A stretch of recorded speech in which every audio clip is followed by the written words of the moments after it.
ఈరోజు భగవద్గీతలో మొదటి అధ్యాయమైనటువంటి అర్జున విషాద యోగంలో 2వ శ్లోకాన్ని చూద్దాం.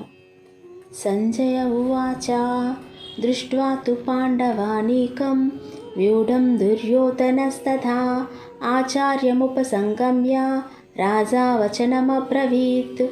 అంటే సంజయుడు చెప్తున్నాడనమాట, ఓ ధృతరాష్ట్ర మహారాజా, నీ కుమారుడైనటువంటి దుర్యోధనుడు యుద్ధం చేయడానికి ఉరకలు వేస్తున్న తన సైన్యాన్ని, పాండవుల సైన్యాన్ని ఒకసారి తేరిపారా చూచాడు. తన బలం ఎంతో, ఎదుటి బలం ఎంతో అంచనా వేసుకున్నాడు. తన సైన్యం ఏ వ్యూహాలు రచించారో అలాగే పాండవుల సైన్యం యొక్క వ్యూహరచనను కూడా గమనించాడు. వెంటనే తన రథాన్ని తన గురువుగారైనటువంటి ద్రోణాచార్యుల వద్దకు పోనిమ్మన్నాడు. ద్రోణుడితో ఇలా అంటున్నాడంట. అయితే ఇక్కడ కౌరవ సైన్యాధ్యక్షుడెవరు? భీష్ముడు. యుద్ధం గురించి, అందులో అనుసరించవలసిన వ్యూహాలు, ప్రతి వ్యూహాల గురించి చర్చించాలంటే దుర్యోధనుడు యాక్చువల్గా భీష్ముడు వద్దకు వెళ్ళాలి. కానీ కేవలం తన ఉప్పు తింటున్న కారణంగా తన పక్షాన్ని యుద్ధం చేయడానికి వచ్చిన ద్రోణాచార్యుల వద్దకు ఎందుకు వెళ్ళాడు? భీష్ముడి మీద నమ్మకం లేదా? భీష్ముడు పాండవులు తన మనుములు అనే మమకారంతో సరిగ్గా యుద్ధం చేయడు అనే సందేహం కలిగిందా? లేక భీష్ముడు కంటే ఆచార్య ద్రోణుడు పరాక్రమవంతుడా? ఇది అందరి మనసులో కూడా ఉండే ప్రశ్న. ఇక్కడ మరొక విశేషం కూడా ఉంది. అసలు పాండవులు నా మనుములు, నేను పాండవులను తప్ప అందరినీ చంపుతాను అని భీష్ముడు ఇదివరకే ప్రకటించాడు. ద్రోణునికి అటువంటి నియమం లేదు.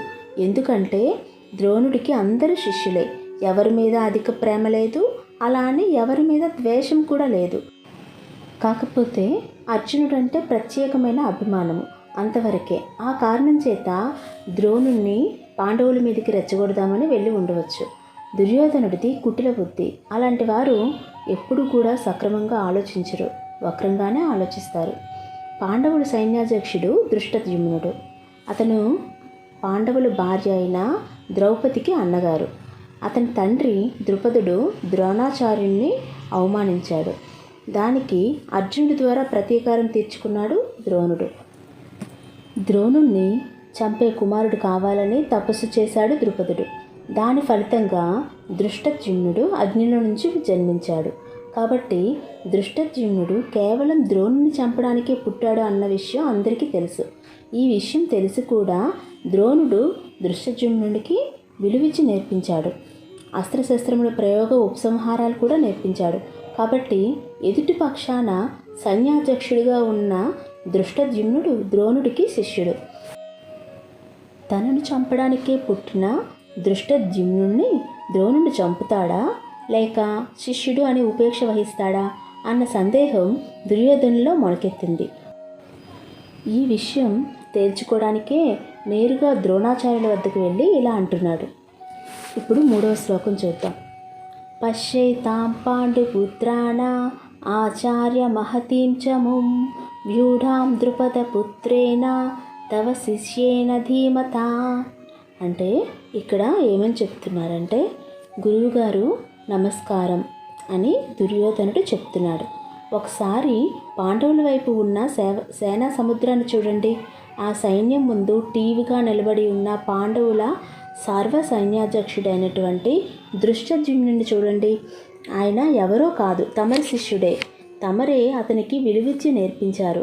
తమరే ధృష్టద్యుమ్నుని మహాబుద్ధిమంతుడు అని పొగిడేవారు. కానీ ఆచార్య, ఆయన మీ బద్ధశత్రువు అయినటువంటి ద్రుపదుని కుమారుడు అని మర్చిపోకండి. మీరు తనకు చేసిన అవమానాన్ని భరించలేక కేవలం మిమ్మల్ని చంపడానికే ద్రుపదుడు తపస్సు చేసి ధృష్టద్యుమ్నుని కుమారునిగా పొందాడు. ధృష్టద్యుమ్నుడు మీ శిష్యుడు, బుద్ధిమంతుడు అని ఉపేక్ష చేస్తారో లేక మీ బద్ధశత్రువు ద్రుపదుని కుమారుడని, మిమ్మల్ని చంపడానికి పుట్టాడని అతని పట్ల కఠినంగా వ్యవహరిస్తారో మీ ఇష్టం అనే అర్థం వచ్చేటట్లు నర్మగర్భంగా మాట్లాడాడు దుర్యోధనుడు. తన రాజకీయ చతురతనంతా కూడా ఇక్కడ మాటల్లో చూపించాడు దుర్యోధనుడు. దుర్యోధనుడి పక్షాన 11 అక్షౌహిణీల సైన్యం ఉంది. పాండవుల పక్షాన కేవలం 7 అక్షౌహిణీల సైన్యం మాత్రమే ఉంది. కానీ పాండవుల పక్షాన ధర్మానికి ప్రతినిధి అయినటువంటి శ్రీకృష్ణ భగవానుడు ఉన్నాడు. కానీ దుర్యోధనుడి పక్షాన అధర్మం ఉంది. భీముడికి భీముణ్ణి బాలుడుగా ఉండగానే విషం పెట్టాడు. వారిని లక్క ఇంట్లో పెట్టి సజీవ దహనం చేయాలని కూడా చూశాడు. అక్రమంగా పాండవుల రాజ్యం లాక్కోవడమే కాకుండా వారి భార్యను కూడా అవమానించాడు. అడవులకు పంపాడు. తిరిగి వచ్చి వారు తమ రాజ్యం తమకి ఇమ్మని అడిగితే సూది మన మోపినంత భూమి కూడా ఇవ్వను అన్నాడు. ఇవన్నీ అధర్మాలని, అధర్మం తన పక్షాన ఉందని దుర్యోధనుడికి తెలుసు. అందుకే దుర్యోధనుడు అభద్రతాభావంతో ఉన్నాడు. తమకంటే చిన్నదైన పాండవుల సైన్యం పెద్ద భూతంలా కాగా కనపడుతూ ఉంది. అందుకే మహతీం చమం అంటే గొప్పదైన పాండవుల సైన్యం చూడండి అని అన్నాడు. మనలో కూడా ఎంత ఎక్కువ ధనం, ఆస్తి, పదవులు ఉంటే అంత అభద్రతాభావం ఉంటుంది. ముందు వెనుక సెక్యూరిటీ గార్డులను పెట్టుకుని ఉంటారు. అయినప్పటికీ కూడా ప్రతి చిన్న విషయానికి కూడా భయపడతారు. ఏమీ లేనివాడు నిర్భయంగా, హాయిగా, కులాసాగా, ఒంటరిగా తిరుగుతాడు. అందుకనే ఎక్కువ సైన్యం ఉన్నప్పటికీ కూడా సుయోధనుడికి అభద్రతాభావం పోలేదు. దుర్యోధను మాటలతో ఒళ్ళు మండింది ద్రోణుడికి. దుర్యోధను వంక తీక్షణంగా చూశాడు. దుర్యోధనుడు సర్దుకున్నాడు. అందరి మాదిరే దృష్టజ్యుమ్నుడి గురించి కూడా అడిగాననే అర్థం వచ్చేటట్టు ఇతరుల వీరుల గురించి ఇలా అన్నాడు. ఇప్పుడు 4, 5, 6 శ్లోకాలని చూద్దాం.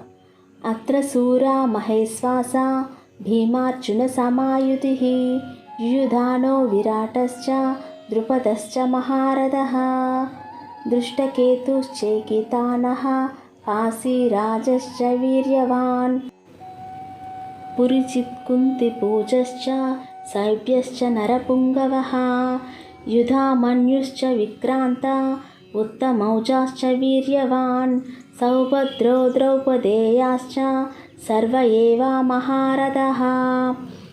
అంటే వీటి మీనింగ్ చూద్దాం.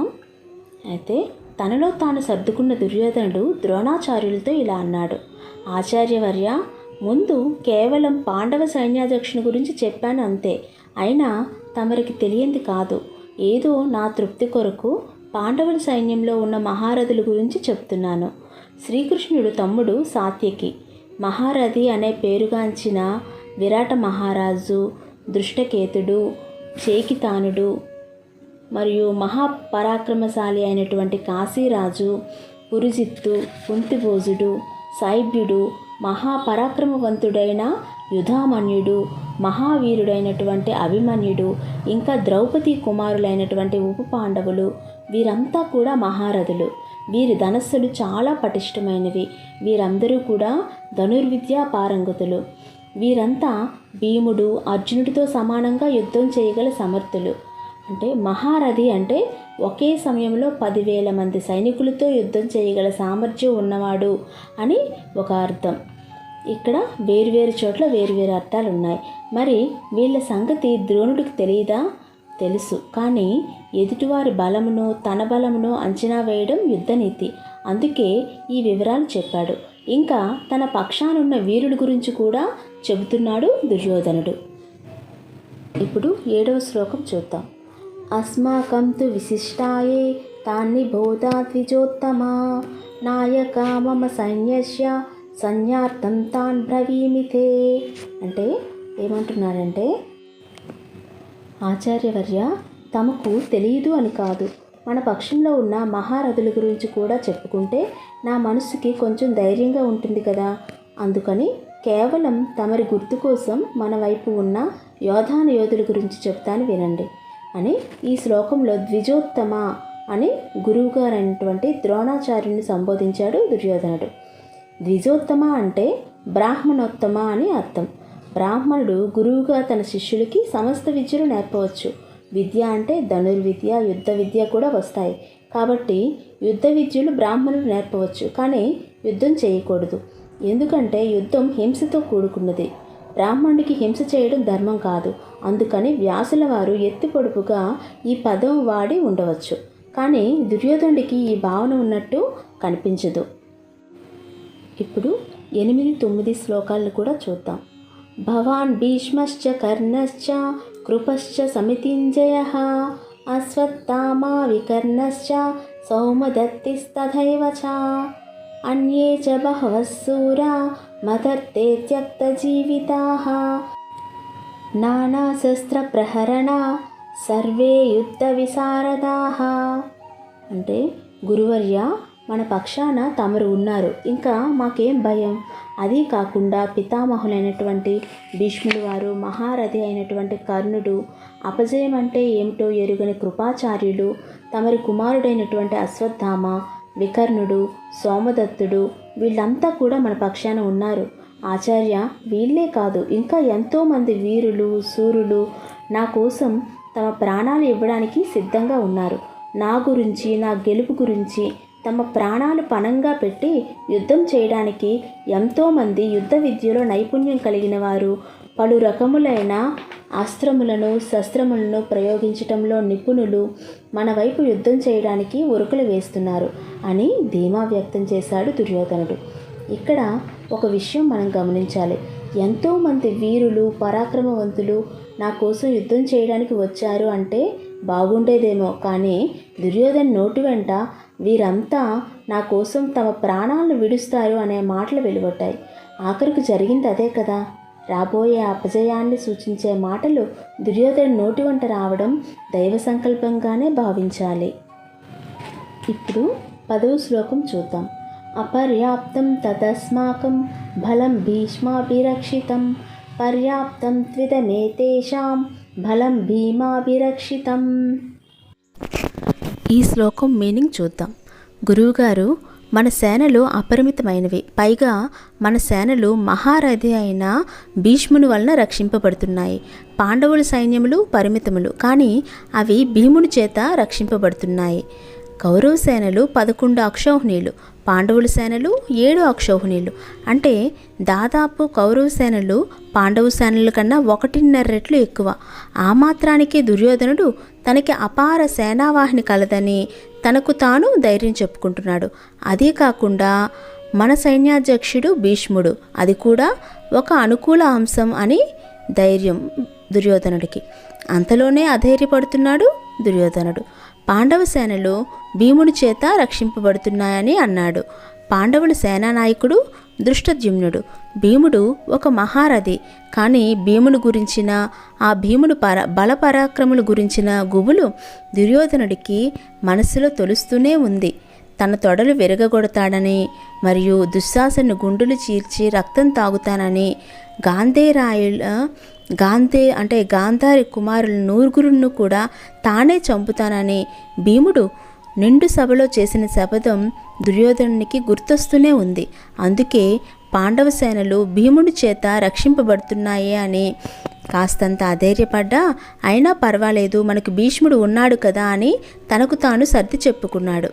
అదీ కాకుండా పాండవులు మొదటి రోజు వజ్రవ్యూహమును పన్నారు. ఆ వజ్రవ్యూహమునకు నాయకుడు భీముడు. అందుకే భీముడు వ్యూహం మొదట్లో నిలబడి ఉన్నాడు. భీముడు విజృంభిస్తే యుద్ధం మొదటి రోజే సమాప్తం కాదు కదా అనే సందేహం కూడా దుర్యోధను మనసులో ఏదో ఒక మూల బాధిస్తూ ఉన్నట్టుంది. అందుకే ఇక్కడ భీముడు ప్రస్తావన తెచ్చాడు దుర్యోధనుడు. ఈ శ్లోకం మరింత వివరంగా అర్థం చేసుకోవడానికి ప్రయత్నం చేద్దాం. తనకు ధనుర్విద్యను నేర్పిన గురువుగారు ద్రోణాచార్యుల వారితో ఇలా అంటున్నాడు దుర్యోధనుడు. ఆచార్య, భీష్ముల వారి రక్షణలో ఉన్న మన సైన్యం గొప్పదే, కానీ భీష్ముడి చేత రక్షింపబడుతున్న పాండవుల సైన్యం ముందు చాలదేమో అనిపిస్తుంది. ఎందుకంటే ధర్మానికి ప్రతిరూపం అయిన శ్రీకృష్ణుడు వారి పక్షాన ఉన్నాడు. మనం గెలుస్తామంటారా అనే సందేహం వెలుబుచ్చాడు. అంటే దుర్యోధన లోపల ఉన్న మనస్థైర్యం దెబ్బతిన్నది అని అర్థం. ఈనాడు కూడా ధనము, ఆస్తులు, పదవులు, చుట్టూ జనం ఉన్న చాలామందికి మానసిక స్థైర్యం ఉండదు. తాను చేస్తున్న అక్రమాలకు, అన్యాయాలకు, అధర్మాలకు ఒళ్ళుమండి ఎవరొచ్చి చంపుతారా అని తమ చుట్టూ గన్మ్యాన్లను పెట్టుకొని తిరుగుతూ ఉంటారు కొందరు. ధర్మం తన పక్షాన్నుంటే ఎటువంటి అంగబలం, అర్ధబలం అవసరం లేదు. ధర్మబలం లేనినాడు ఎంత అర్ధబలం, అంగబలం ఉన్నా కూడా వృధాయే. అంటే అంగబలం, అర్ధబలం ఉన్నా ధర్మబలం గొప్పది. ధర్మం ఎవరి పక్షాన ఉంటుందో వారికే విజయం లభిస్తుంది అన్న మూల సూత్రం దుర్యోధను మనస్సులో ఏదో ఒక మూల తలెత్తి ఒక విధమైన అపనమ్మకం కలిగిస్తూ ఉంది. అందుకే ఈ మాటలు అన్నాడు అని కూడా మనం అర్థం చేసుకోవచ్చు. అంతలోనే తేరుకొని కర్తవ్యాన్ని గురువుగారికి వివరించాడు దుర్యోధనుడు. ఇప్పుడు 11వ శ్లోకం చూద్దాం. అయనేషు చ సర్వేషు యథాపాకమవస్థితాః భీష్మమేవాపి రక్షन्तు భవంతః సర్వ ఏవ హి. అంటే అందుకే గురువర్య, ఈ సమయంలో మన అందరం కలిసి మా తాతగారు మన సర్వ సైన్యాధ్యక్షుడు అయిన భీష్ముణ్ణి రక్షించుకోవాలి. కాబట్టి మన అందరం కూడా మన స్థానాల్లో నిలిచి అప్రమత్తంగా ఉండి సదా భీష్ముణ్ణి రక్షించుకోవాలి. మీరు కూడా భీష్ముణ్ణి రక్షించడానికి ఎల్లప్పుడూ ప్రయత్నించండి అని అన్నాడు దుర్యోధనుడు. అలాగే ఇంకా ఏమన్నాడంటే, భీష్ముడు మహారథి, తనను తాను రక్షించుకోగలడు, అందులో సందేహం లేదు. కానీ దుర్యోధన సందేహం అంతా ఒకవేళ మొదటి రోజే భీష్ముడు పడిపోతే తన పని అయిపోతుందని, తనలో కాస్తంత మనోధైర్యం స్థైర్యం దెబ్బతింటుందని భయపడుతున్నాడు. అంటే ద్రోణుడి పరాక్రమం మీద కూడా దుర్యోధనుడికి నమ్మకం ఉన్నట్లేదు. అందుకని నర్మగర్భంగా మనందరం కూడా భీష్ముని రక్షించుకుందాం అని ద్రోణుడితో అన్నాడు. దుర్యోధనుడు రారాజు, ఏమన్నా పడాలి, అందుకని ద్రోణుడు ఏమీ మాట్లాడలేదు. ఇప్పుడు 12వ శ్లోకం చూద్దాం. తస్య సంజనయన్ హర్షం కురు వృద్ధ పితామహః సింహనాదం వినద్యోశ్చై శంఖం దద్మౌ ప్రతాపవాన్. అంటే ఈ మాటలన్నీ కూడా విన్నాడు భీష్ముడు. ఆ మాటల్లో అంతరార్థం గ్రహించాడు. ఏనాడు తన మాట వినని, తన మాట లక్ష్య పెట్టని దుర్యోధనుడు ఈనాడు తనను మాత్రం అందరూ రక్షించాలని తన మీద అమితమైన శ్రద్ధ చూపిస్తున్నాడు. అంటే సుయోధనుడి మనసులో యుద్ధ భయం ప్రవేశించింది అని తెలుసుకున్నాడు. దుర్యోధనుని ఉత్సాహపరచడానికి, వాడిలో ధైర్యం కలిగించడానికి భీష్ముడు సింహంలా గర్జించాడు. తన శంఖాన్ని గట్టిగా పూరించాడు. యుద్ధమునకు సన్నద్ధులు కండి అనే సూచన ఇవ్వడానికి గుర్తుగా సైన్యాధ్యక్షుడు తన శంఖం పూరించాడు. ఇప్పుడు 13వ శ్లోకాన్ని చూద్దాం. తతః శంఖాశ్చ భేర్యశ్చ పనవానక గోముఖాః సహసైవాప్యహన్యంత ససప్తస్తుములోభవత్. తమ సైన్యాధ్యక్షుడైన భీష్ముడు యుద్ధం ఆరంభానికి గుర్తుగా శంఖం పూరించగానే కౌరవ సేనల్లో ఉత్సాహం పెళ్ళుపుకింది. కౌరవ సేనలకు అధిపతులు అందరూ కూడా తమ తమ శంఖాలను గట్టిగా పూరించారు.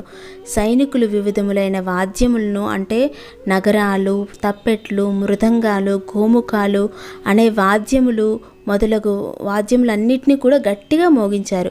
ఈ భయంకరమైన ధ్వనులతో భూమి ఆకాశం దద్దరిల్లింది. ఇప్పుడు 14వ శ్లోకాన్ని చూద్దాం. తతస్వేతైర్యైర్యుక్తే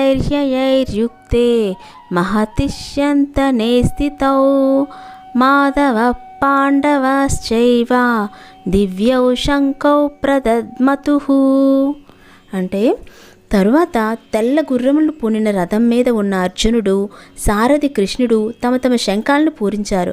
సాధారణంగా ముందు సైన్యాధ్యక్షుడు తన శంఖం పూరించాలి. కానీ కృష్ణుడి మీద ఉన్న గౌరవం చేత ముందు కృష్ణుడు శంఖం పూరించిన తరువాత మిగిలిన వారు తమ తమ శంఖాలని పూరించారు. ఇక్కడ ఒక విషయం అనేది మనం గమనించాలి. కృష్ణుడు కేవలం అర్జునుడి రథసారథి. కానీ ఆయన చేస్తున్న పనిని బట్టి కాకుండా వ్యక్తిగా ఆయనకున్న జ్ఞానాన్ని, పరిణితిని, గౌరవాన్ని, గొప్పతనాన్ని గుర్తించారు పాండవులు. అందుకే రాజసూయ యాగంలో ఆయనకి అగ్రపూజ చేశారు. ఇక్కడ కూడా యుద్ధ ప్రారంభ సూచకగా మొట్టమొదటి శంఖం పూరించే గౌరవం కృష్ణుడికి ఇచ్చారు. కాబట్టి మన వ్యక్తిత్వం, మన గుణగణాలు, మంచి ప్రవర్తన మనకి గౌరవం తెచ్చిపెడతాయి. కానీ మనం చేస్తున్న ఉద్యోగం, పదవి, సంపదలు కాదు అని మన అందరం కూడా తెలుసుకోవాలి. ఈ శ్లోకంలో కృష్ణుని మాధవుడు అని సంబోధించాడు వ్యాసుడు. మా అంటే లక్ష్మీదేవి, ధవుడు అంటే భర్త, మాధవుడు అంటే లక్ష్మీదేవి భర్త. లక్ష్మీదేవి విజయానికి గుర్తు, విజయలక్ష్మి ఆమె. కాబట్టి మాధవుడు విజయశంఖం పూరించాడు. అంటే పాండవుల విజయం తథ్యం అనే సంకేతాన్ని ముందే మనకు ఇచ్చారు వ్యాసుల వారు. నెక్స్ట్ వీడియోలో 15వ శ్లోకం నుంచి చెప్పుకుందాం. Thank you.